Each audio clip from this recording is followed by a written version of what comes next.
Interview. Hindi में बोले तो अंतरव्यू। लग रहा है ना सिमिलर सा। इंटरव्यू, अंतरव्यू।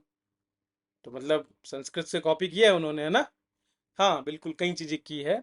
जैसे अंतर को इंटर बोल दिया, ठीक है, व्यू को व्यू बोल दिया। व्यू का मतलब क्या होता है? रचना।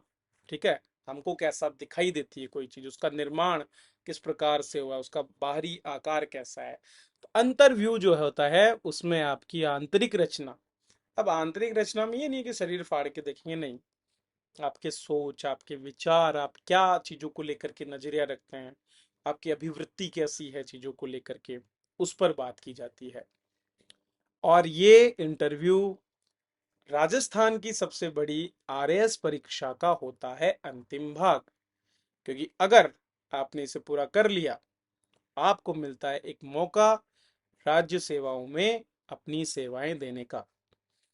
तो दोस्तों, लगभग 4.5 लाख अभ्यर्थियों के साथ में कंपटीशन करते हुए 3 चरणों के इस अंतिम चरण में हम पहुंचते हैं। लगभग 2000 अभ्यर्थी। और मान के चलिए कि कहीं ना कहीं ये इंटरव्यू सांप सीढ़ी के खेल के 99 पॉइंट पे जो एक सांप बैठा होता है उसकी तरह होता है। क्योंकि अगर इस बिंदु पर उस सांप ने आपको काट लिया तो आप पहुंच जाते हैं बिल्कुल सबसे नीचे। और फिर से एक बार होता है रिस्टार्ट। और यहाँ पर देखिए कि दो में से एक को वो सांप काटेगा ही काटेगा। मतलब एक को अलाउ किया जाता है हम ऊपर 100 तक पहुंचने के लिए, और एक जो है वो नीचे आ जाता है। तो सांप का काटना भी एक तरह से आपका, जिस तरह से उस पासे पर निर्भर करता है, उसी तरह से यहाँ पर आपका आगे जाना भी उन सामने बैठे बोर्ड पर निर्भर करता है कि वो आपको आगे भेजने वाला है या वापस से घर भेजने वाला है। तो दोस्तों, मुझे भी दूसरी बार मौका मिला उस सांप से खुद को कटवाने या बचवाने का। और बुलावा आया आरपीएससी के द्वारा। हालांकि आरपीएससी ने निमंत्रण भेजना तो 9 जुलाई से ही शुरू कर दिया था, लेकिन मेरा निमंत्रण थोड़ा देर से पहुंचा। जब पूरा कार्यक्रम समापन की ओर था, मतलब 17 नवंबर को जब ये समाप्त हो जाएगा, तो उससे कुछ एक 10 दिन पहले मुझे ये बुलावा आया। खैर, हम भी चल दिए जिस स्थिति में थे उसी में उठ करके।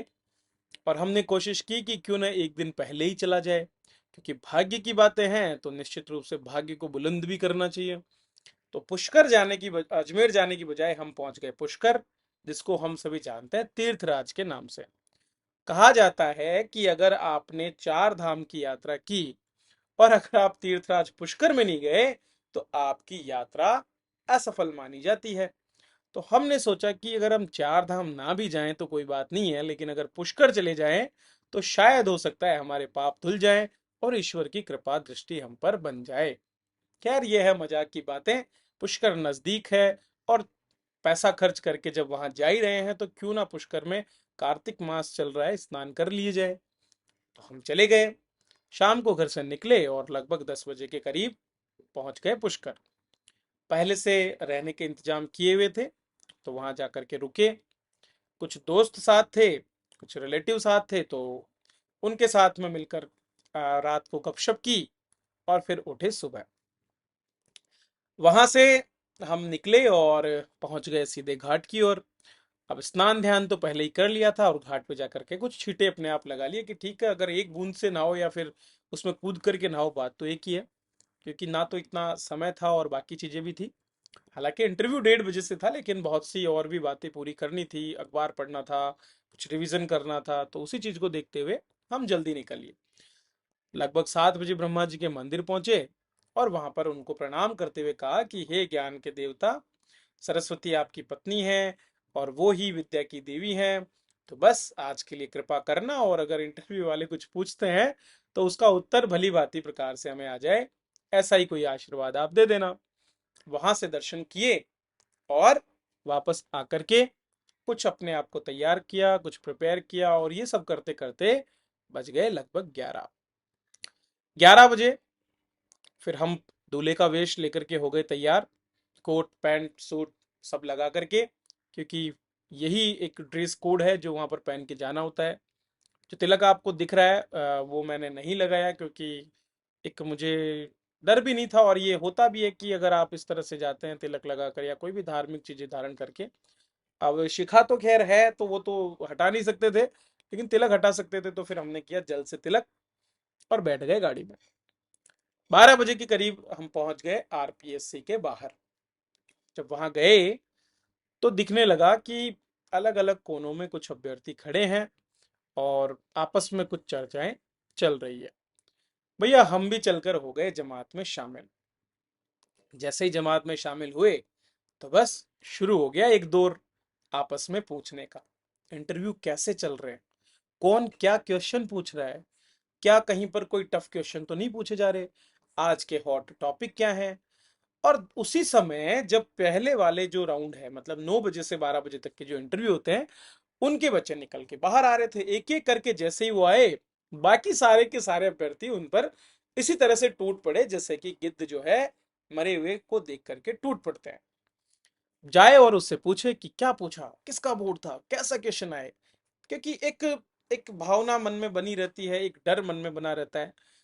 फिर मैंने सोचा कि क्यों ना पहले एक फोटो ही खींच लिया जाए जाकर के आरपीएससी की गेट के बाहर, क्योंकि पिछली बार मौका मिल नहीं पाया था, जल्दीबाजी में थे। अब की बार सब पता है कि हाँ क्या अंदर होने वाला है, तो उस हिसाब से की फोटो तो बनी रहेगी, कम से कम सिलेक्शन हो या ना हो बात की बातें हैं।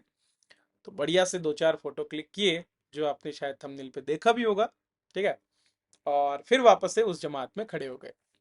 फिर से वही बातों का दौर चलना शुरू हुआ। वहीं पर कुछ परिचित मिले, कुछ स्टूडेंट भी आए। आते ही पूछा, अरे आप घनश्याम सर हैं? मैंने हाँ मैं घनश्याम सर हूँ। बातें हुई और वो भी खुश हुए, हम भी खुश हुए। और तभी अचानक से आवाज आई कि दूसरे राउंड के जितने भी अभ्यर्थी हैं वे अंदर पहुंचे।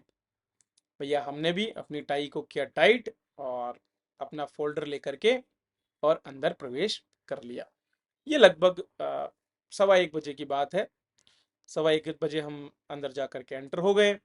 अंदर जाकर देखा तो आरपीएससी में कुछ काम चल रहा था, चारों तरफ बिल्कुल धूल ही धूल उड़ रही है। और हमको कुछ देर के लिए उन्होंने दरवाजे पे ही रोक दिया। वहां से फिर जब वो धूल थोड़ी कम हुई तो फिर हमको सीधा वहां से उन्होंने लाइब्रेरी की तरफ प्रस्थान करवा दिया। जैसे ही लाइब्रेरी में पहुंचे तो खुद के जिससे कुछ मूर्तियों को जब देखा तो पता चला कि हाँ, माहौल तो यहाँ पर थोड़ा टेंशन वाला तो है। लोगों को मन में थोड़ी सी एक कशमकश चल रही थी। हर कोई अपने परिणाम को लेकर के, क्योंकि क्या होता है कि जब हम अंतिम पड़ाव पर होते हैं तो बहुत ख्याल मन में आते रहते हैं कि पता नहीं यार इस बार भी होगा नहीं होगा। और बड़ी बात ये थी कि ज्यादा से ज्यादा जो स्टूडेंट्स थे वो रिपीटर्स थे, मतलब उन्होंने उनमें से कईयों ने पिछली बार भी इंटरव्यू दिया था, कुछ एक को छोड़ दें तो ज्यादातर उसमें रिपीटर्स थे। हालांकि मैंने ये पाया कि मुझे छोड़ करके बाकी सारे जॉब में थे। खैर मैंने जॉब छोड़ दिया वो अलग बात थी, लेकिन हाँ वे सभी अपने अपने जॉब को लेकर निश्चिंत थे। हम भैया अपने राम के नाम पर बिल्कुल मगन थे, अपने हमें किसी कोई चीज़ से मतलब नहीं था, तो अपना बैठ करके बस वहीं बज रहे थे। क्योंकि घर पे रहते हैं तो भी वही बजते हैं, वहां रहे तो भी वही बजेंगे, और अंदर चले जाएंगे तब भी वही अपने पास में रहेगा। और सिलेक्शन हो ना हो उसका अपने कोई इस बात का ज्यादा गम था नहीं, फिर भी डर था कि पता नहीं अंदर क्या होने वाला है, तो वो सबको रहता है। थोड़ी समय लगा और लगभग 1 घंटे की प्रक्रिया के दौरान हमारे डॉक्यूमेंटेशन पूरे हुए।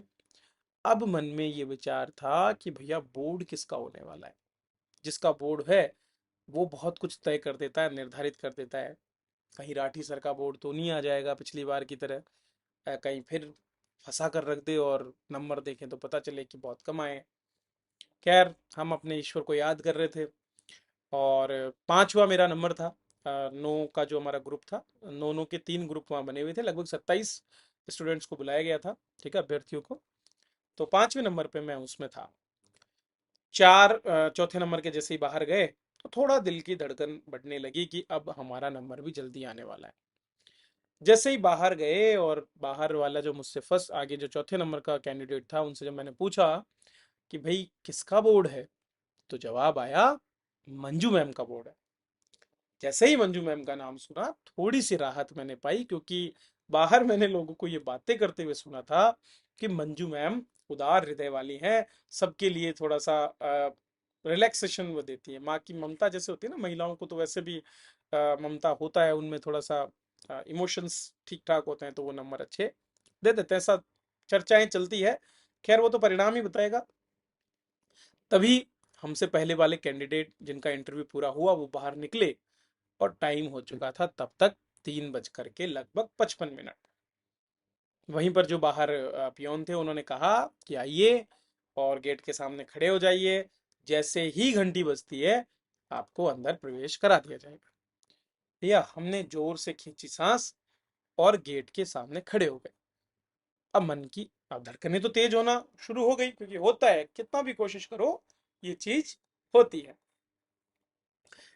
तो जैसे ही गेट खुला मैंने लंबी सांस ली और अंदर घुस गया, और घुसते ही पहली गलती कर डाली। क्या किया? मैम को सामने जाते ही बोला गुड मॉर्निंग मैम।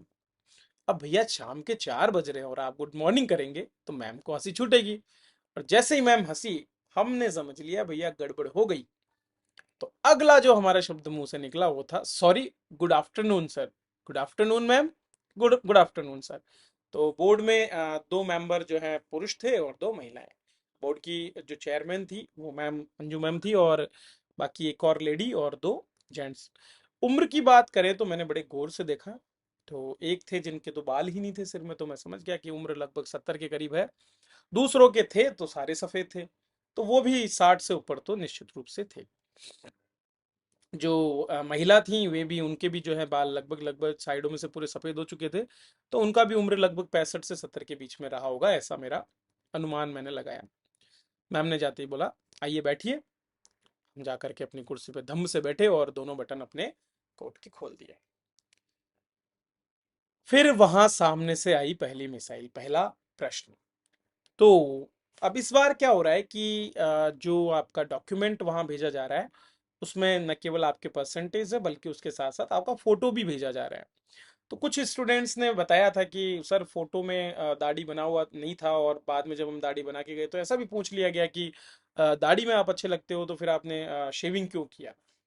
तो मैंने भैया पहले ही इसलिए जो फोटो खिंचवाई थी उसमें भी दाढ़ी नहीं थी और वैसे भी नहीं थी, तो उसमें बचाव करने की कोशिश की। अखबार पूरा पढ़ा था, खुद पर भी तैयारी की थी, सारा किया था।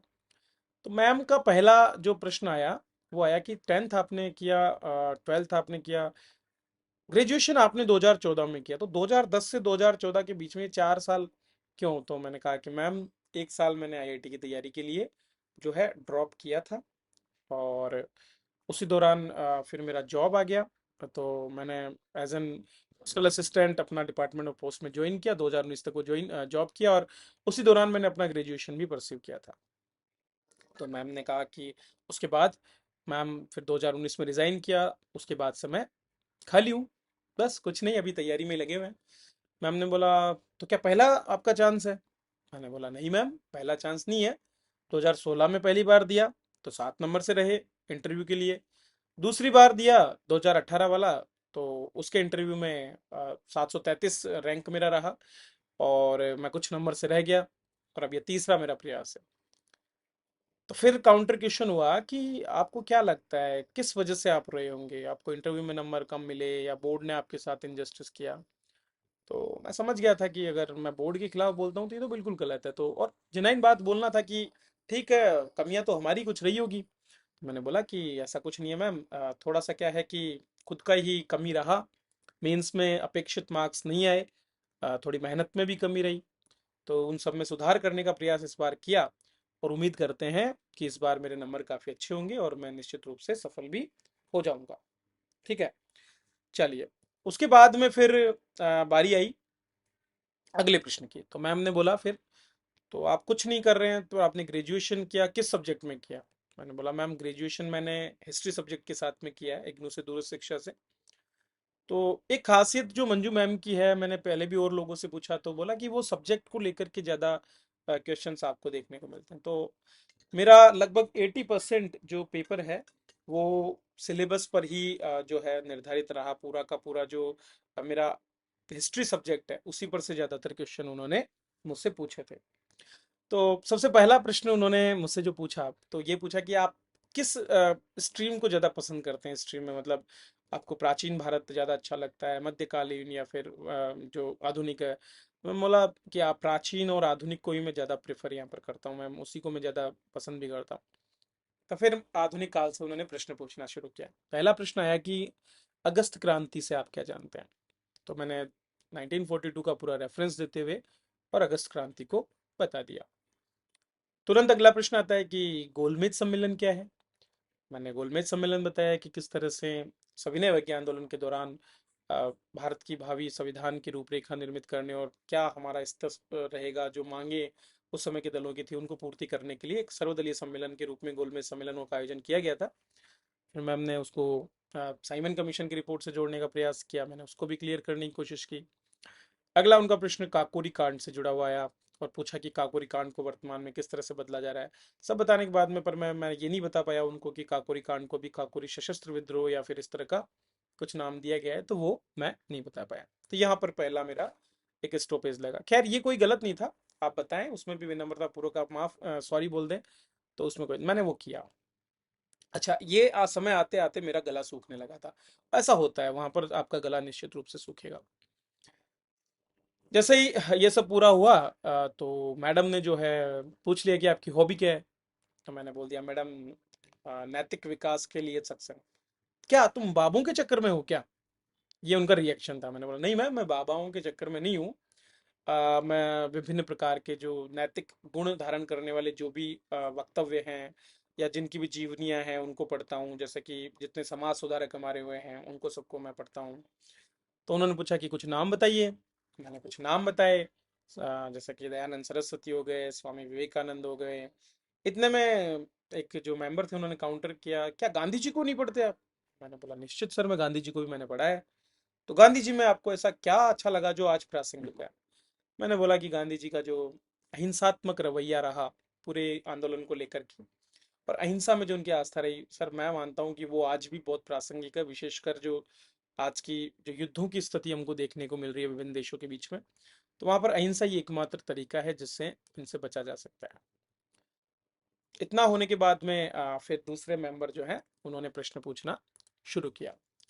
तो इसी तरह से फिर कुछ इतिहास के प्रश्न जो है मुझसे पूछे गए। तो उन्होंने मुझसे पूछा कि हाँ, वो थोड़े दूसरे मुद्दों पे चले गए। उन्होंने मुझसे जातिगत जो जनगणना बिहार की हुई उस पर कुछ प्रश्न किए कि जातिगत जनगणना पे के बारे में बिहार में जो आप क्या समझते हैं। मैंने बताया कि सर इस तरह से जातिगत जनगणना कराई गई है, ओबीसी की वहाँ पर जो है 60% से अधिक आबादी आई है, लेकिन जो अनुपात में अगर देखें तो रिजर्वेशन उनको 22% है। तो उन्होंने बोला तो क्या हम इसको दूसरे मंडल के रूप में देख सकते हैं कि दूसरा मंडल कमीशन है? हाँ, मैंने बोला जी सर, मंडल कमीशन जो है वो आया 1990 के करीब, और उस दौरान पहली बार ओबीसी के लिए आरक्षण की जो है मांग को पूरा किया गया और लंबे समय तक वो चला और 2005 तक वो जाकर के टुकड़ों टुकड़ों में पूरा हुआ। और हो सकता है अब भी इसके बारे में और डिमांड की जाए, तो क्या करवाना चाहिए? बाकी राज्य भी डिमांड कर रहे हैं। मैंने बोला सर, राज्यों के स्तर पर ना करके अगर राष्ट्रीय स्तर पर ही ये गणना करा ली जाए तो शायद हमें बेहतर स्थिति और मिल सकती है, और अलग अलग राज्यों में ऐसा करने से जो आरक्षण का ढांचा है वो भी बिगड़ेगा और फिर और भी अलग तरह की स्थिति हमको देखने को मिल सकती है। तो ये सारा होने के बाद में फिर वो दूसरे मुद्दे पर आ गए। उन्होंने फिर उस दिन के अखबार में से कुछ मुझे पूछा, जैसे कि उस दिन जो ड्राफ्ट रिलीज हुए थे आपके सीआरपीसी, सीपीसी और आईपीसी के, तो उन्होंने पूछा ये क्या है। तो मैंने बोला कि ये भारतीय जो न्याय जो है उसके कुछ रूल्स से रिगार्डिंग कुछ साधन है, इसमें साक्ष्य इकट्ठा करने या फिर जो प्रोसीजर अपनाया जाता है और जो दंड के प्रावधान है वो सारे इनमें दिए गए हैं। तो बोलते हैं कि आजाद उस ब्रिटिश काल के इन कानूनों को क्या भी रखना चाहिए? मैंने बोला कि निश्चित रूप से समय को देखते हुए बदलाव तो जरूरी है। तो कि क्या प्रावधान है कुछ संविधान में कहीं पर आपने देखे हैं जो ऐसे कानूनों को अवैध घोषित करते हैं? तो मैंने बोला कि सर, संविधान में ऐसे प्रावधान है कि अगर कोई भी चीज संविधान के विपरीत है या संवैधानिक प्रावधानों से मेल नहीं खाती है तो उतनों को नल एंड वॉइड किया जा सकता है अगर वो हमारे संविधान के निर्माण से पहले बने हैं। तो बोला, कुछ हुआ है ऐसा? तो अब इतना जल्दी मुझे वो याद नहीं आया, तो मैंने कुछ बोला कि सर हाँ, महिला आरक्षण दिया गया है, ये दिया गया। तो बोला नहीं नहीं नहीं नहीं, ये तो कुछ जोड़ा गया है, कुछ बदलाव हुआ है क्या? तो फिर मैंने उसी मुद्दे को वापस ले लिया कि सर नहीं, हाँ, अभी हाल ही में जो ये तीनों जो आपने कोड बताए उनको बदलने के लिए ड्राफ्ट नए रिलीज किए जा रहे हैं। ठीक है, तो उनमें कुछ बदलाव किए जा रहे हैं। उन्होंने बोला कि ठीक है, चलिए, बहुत अच्छी बात है। फिर उसके बाद में अगर हम आगे बात करें तो उन्होंने कुछ और चीजें पूछना मुझसे शुरू किया। विशेष करके तीसरे मेंबर के पास में पाला जा चुका था। तो उन्होंने मुझे बोला कि फेमाइन समझते हैं आप? तो मैंने वो फेमिनिस्ट बोल रहे थे, मुझे ऐसा लगा। तो मैंने बोला कि सर महिलावादी, कि नहीं नहीं नहीं, फेमाइन। मैं बोला सर दुर्भिक्ष, कि हाँ हाँ, अकाल, अकाल की बात है। तो अकाल के बारे में उन्होंने मुझसे पूछना शुरू किया। तो बोला कि कोई ऐसा अकाल के बारे में आपको पता है जो कि उस कालखंड में रहा हो? तो मैंने बोला कि हाँ सर, एक अकाल तो था, 1899 में ये अकाल देखा गया था, जिसको हम छप्पनिया का अकाल भी बोलते हैं, क्योंकि संवत के अनुसार अगर हम देखें तो 1899 में 57 जोड़े तो ये 1956 होता है, तो छप्पनिया का अकाल उसको बोलता है। बोला कुछ कोई और अकाल? मैं सर, सबसे बड़ा तो उसी समय हुआ था, हालांकि मैं और भी बोलना चाहता था, लेकिन मैंने जानबूझ करके फिर सॉरी बोल दिया कि नहीं सर, मुझे नहीं पता, बाकी मैं नहीं जानता हूँ, माफी सर। तो उन्होंने बंगाल दुर्भिक्ष को भी फिर उसमें लिया, तो मैंने बोला हाँ सर बिल्कुल, बंगाल दुर्भिक्ष भी हुआ था, क्योंकि वो आपके जब द्वितीय विश्व युद्ध चल रहा था उस समय ये अकाल पड़े थे। और भी अकाल रहे हैं, बंगाल में भी 1903 के करीब पे अकाल पड़े। तो वो बहुत से अकाल रहे हैं, लेकिन मैंने उन पर ज़्यादा बात नहीं की। फिर उसके बाद में जो सर थे, मैम ने फिर मुझसे पूछा कि अच्छा, अपनी कुछ दो खूबियाँ और दो कमियाँ बताइए। तो मैंने अपनी दो खूबियाँ बता दी कि सर मैं एक तो रिस्क ले सकता हूँ। अब क्या है कि जब आप इस तरह से कुछ बता रहे हैं तो वो आपके झलकना भी चाहिए। अब जैसे मैंने नौकरी छोड़ी है तो वो एक रिस्क फैक्टर हो जाता है। दूसरा, मैंने कहा कि मैं सत्यनिष्ठ हूँ, जो बात बोलता हूँ वो बिल्कुल सत्य है। जो जैसा बोलता हूँ, जैसा सोचता हूँ, वैसा ही करता हूँ, इस तरह से मैं अपनी सत्यनिष्ठा को। कोई कमियां? मैंने बोला सर, स्पष्टवादी हूँ, जो बात है उसको साफ साफ कह देता हूँ। तो सर ने काउंटर क्वेश्चन कर लिया कि स्पष्टवादिता क्या होती है? तो मैंने कहा कि सर, जो कोई बात है उसको आ, बिना ये सोचे कि इसका क्या परिणाम हो सकता है, सामने वाले के सामने प्रस्तुत कर देना, ये स्पष्टवादिता है। कि नहीं नहीं, ये स्पष्टवादिता कैसे हुआ? आ, मतलब क्या वो सोचते नहीं है क्या? मैंने बोला सर, सोचते हैं, लेकिन ये नहीं सोचते कि इसका परिणाम क्या होगा। तो फिर बोला कि नहीं नहीं, मैं समझ नहीं पाया, मैं सर, मैं माफ़ी चाहता हूँ। फिर मैंने सॉरी बोल दिया। फिर उन्होंने एनसीआर पर पूछा कि एनसीआर से आप क्या समझते हैं? सर, एनसीआर एक रीजन है जो कि भारत की जो राजधानी दिल्ली है उसके आसपास का क्षेत्र उसमें सम्मिलित किया गया है। तो क्यों इसको किया गया है? तो मैंने बोला सर, राष्ट्रीय राजधानी क्षेत्र जो है, क्योंकि ये एक केंद्र शासित प्रदेश भी है। फिर उन्होंने काउंटर कर दिया तुरंत, केंद्र शासित प्रदेश तो जम्मू कश्मीर भी है। सर, निश्चित रूप से जम्मू कश्मीर है, लेकिन नहीं नहीं, आप मेरी बात को समझे नहीं। अब वहाँ क्या होता है कि वो तुरंत आपकी बात को काटते हैं और आप उनसे ज़्यादा बहस नहीं कर सकते। तो मैंने बोला नहीं सर, ऐसा कुछ। तो बोला कि नहीं नहीं, मेरी बात समझो आप। मैंने बोला जी सर, बताइए। कि मैं कहना चाहता हूँ, जैसे आपने बता दिया मुझे भाई एनसीआर रीजन क्या है, लेकिन क्यों बनाया गया, मैं क्यों का जवाब जानना चाहता हूँ बिल्कुल स्पष्ट शब्दों में। तो सर, इसलिए बनाया होगा क्योंकि निश्चित रूप से दिल्ली जो राजधानी क्षेत्र है तो उसका धीरे धीरे विस्तार होगा। तो उस विस्तार को लेकर के उसका फैलाव उन क्षेत्रों में हो तो वहां पर भी अवसंरचनात्मक विकास किए जा सके, तो इसलिए बनाया। हालांकि मैं बहुत आंसर के करीब था, क्योंकि जो दिल्ली का मास्टर प्लान है उसके आधार पर और जनसंख्या वृद्धि को देखते हुए एनसीआर रीजन की घोषणा की गई थी। तो पर मुझे लग रहा था कि शायद मैंने कुछ गलत जवाब दे दिया। खैर, जो भी था, दूसरे मेंबर ने, एक और जो महिला थी, उन्होंने पूछा कि आपने नैतिक विकास की बात की, तो मुझे बताइए कि कैरेक्टर और रेपुटेशन जो है इन दोनों के बीच में क्या डिफरेंस है? ऐसे प्रश्न जो है ना, बड़े घुमाने वाले होते हैं, क्योंकि आप डिफाइन नहीं कर पाते उस समय, अचानक से सोच नहीं पाते। पेपर में आपको फिर भी टाइम मिलता है, तो आप सोच करके उत्तर लिख देते हैं। तो मैंने भी बताने की कोशिश की कि सर, चरित्र जो है वो एक्चुअल में हमारी नैतिकता का व्यवहारिक रूप है, जो लोग हमें देखते हैं जिस रूप में, जो हमारे व्यवहार में झलकता है वही लगभग हमारा चरित्र होता है। जबकि रेपुटेशन समाज की एक परिस्थिति है, जो हमें किसी न किसी वजह से, हमारे किए गए कामों की वजह से मिलती है। तो बोला कि ये तो बात एक ही हो गई। मैं सर, हाँ, कुछ थोड़ा बहुत सिमिलर है, लेकिन एक नैरो सा एक अंतर भी, सूक्ष्म अंतर भी देखने को मिलता है। चलो ठीक है। फिर उन्होंने, अगलों ने बोला कि आपने जैसा कि बोला आपको इतिहास पसंद है, तो इतिहास में मुझे कुछ तीन ऐसे राजाओं के नाम बताइए जो आप जिनसे प्रभावित हैं। तो मैंने बोला कि सर, एक राजा थे प्राचीन भारत के जिन्होंने पूरा चारों तरफ विस्तार किया और उसके बाद उन्होंने धम्म की नीति अपनाई, और मेरे मुंह से निकल गया वहां पर चंद्रगुप्त मौर्य। अब आप सोच रहे होंगे कि क्या मैं इतना सा भी नहीं जानता कि यह सब अशोक का है? लेकिन जब वहां पर आप बैठते हैं तो आपको खुद को पता नहीं चल पाता क्या होता है। हाँ, बीच में मैंने पानी भी पिया पूछ करके कि माफी चाहता हूँ मैम, पर मैं पानी पी सकता हूँ, क्योंकि मेरा गला सूख रहा था। तो मैंने पानी पिया ताकि मेरा गला वापस से थोड़ा तरबतर हो सके और होंठ चिपकना बंद हो सके। इतना होने के बाद उन्होंने बोला कि वो तो अशोक थे। मैंने बोला माफी चाहता हूँ सर, वो अशोक ही थे, मैंने गलत बोल दिया है। उन्होंने बोला दूसरे बताइए। मैंने फिर अकबर बताया कि अकबर थे, और उन्होंने उन्होंने भी एक अच्छे राजा, कुशल राजा के रूप में अपने राज्य का विस्तार किया, और बाद में अपने राज्य को स्थायित्व देने के लिए जितने भी धर्म थे, जितने भी पंथ थे, उनके बीच में इबादत खाना और सुलह कुल जैसी नीति अपनाई। फिर मैम ने पूछा कि तो बताइए आप फिर, क्या कोई धर्म था जिसका नाम उन्होंने दिया? मैं, हाँ मैम, दीन इलाही के नाम से उन्होंने धर्म दिया। चलिए, हो गया। तो फिर अगला, फिर सर ने पूछा कि आजादी के समय, जब देश आजाद हुआ था, उस समय गवर्नर कौन थे? मतलब सर, लॉर्ड माउंटबेटन उस समय के गवर्नर जनरल थे। ओके, तो ये बताइए कि अपने देश में जो है सबसे पहले चुनाव कब दिया गया, चुनाव की व्यवस्था कब हुई? तो मैंने बोला सर, 1909 का जो भारत शासन अधिनियम था, उसमें पहली बार जो है चुनाव की व्यवस्था की गई थी। अप्रत्यक्ष रूप से ही था, लेकिन चुनाव वहां पर हुए थे। बहुत कम मताधिकार था। तो मैं बोला ठीक है, चलिए। फिर इसी तरह से इंटरव्यू चलता रहा। फिर उन्होंने मुझसे कुछ समाज सुधारकों के बारे में पूछा, स्वामी दयानंद सरस्वती के बारे में, विवेकानंद के बारे में, राजा राम मोहन राय के बारे में। उन सब के बारे में भी उन्होंने मुझसे काफी बातें पूछी। इतना सब कुछ होने के बाद में फिर लगभग जब 15 मिनट के करीब समय हो चुका था, तब मैडम ने बोला कि ठीक है, आप जा सकते हैं। मैं खड़ा हुआ, थैंक यू बोला, घूमा, सीधा चला और गेट बंद करके बाहर आ गया। जब तक मैं सीढ़ियां उतरा, तब तक मेरे दिमाग में यही चल रहा था कि मेरा इंटरव्यू सही हुआ भी या नहीं। बाहर आने के बाद भी थोड़ा सा मन में कशमकश थी। बाहर आते ही मैंने पहले टाइम पूछा कि टाइम क्या हो रहा है, पता चला 4:10 हो चुकी है। तो लगभग 15 मिनट के करीब मेरा इंटरव्यू यहाँ पर चला। तो अब आप समझ रहे होंगे कि मेरा इंटरव्यू कैसा गया। मुझे भी नहीं पता कैसा गया, लेकिन कहते हैं कि मंजू मैम अच्छे नंबर देती है, और मैं भी उम्मीद कर रहा हूँ कि मुझे अच्छे नंबर मिले।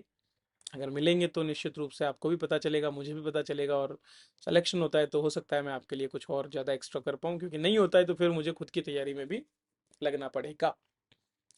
तो ये है दोस्तों मेरे इस छोटे से इंटरव्यू की कहानी, एक आम अभ्यर्थी की कहानी, जो आपकी भी कहानी बन सकती है। खैर, वो बनेगी जब आप मेहनत करेंगे अपने इस आने वाले एग्ज़ाम के लिए। तो अच्छे कंटेंट से जुड़िए। आरपीएससी जो डिमांड करती है आपके लिए, वो आपको समझ में आनी चाहिए। ऐसे ही कुछ प्रयास आरपीएससी के इस परीक्षा के लिए हमारे आरएस जंक्शन प्लेटफॉर्म पर भी चल रहे हैं। तो आप चाहें तो इन छोटे प्रयासों से जुड़ सकते हैं। प्रयास छोटे जरूर है दोस्तों, लेकिन मेहनत बहुत दिल से की जा रही है, और जो छात्र जुड़े हुए हैं वो निश्चित रूप से उसके गवाह हैं। वो मानते हैं कि उन्होंने अच्छा किया हमें चूज करके। तो आप भी कर सकते हैं, क्योंकि जो छोटा ग्रुप होता है ना, वहाँ पर मेहनत अच्छी होती है, इस बात को याद रखिए। तो अगर आप भी एक आरएस एस्पिरेंट हैं, मुख्य परीक्षा देने जा रहे हैं, तो आप हमारे साथ जुड़ सकते हैं आरएस जंक्शन ऐप पर। टेलीग्राम का लिंक भी मैंने दिया है डिस्क्रिप्शन में, वो भी आप देख सकते हैं। वीडियो अच्छा लगा हो तो जाने से पहले लाइक पर क्लिक जरूर कर देना। चलिए, मिलते हैं अगले वीडियो में। तब तक के लिए धन्यवाद। राम राम।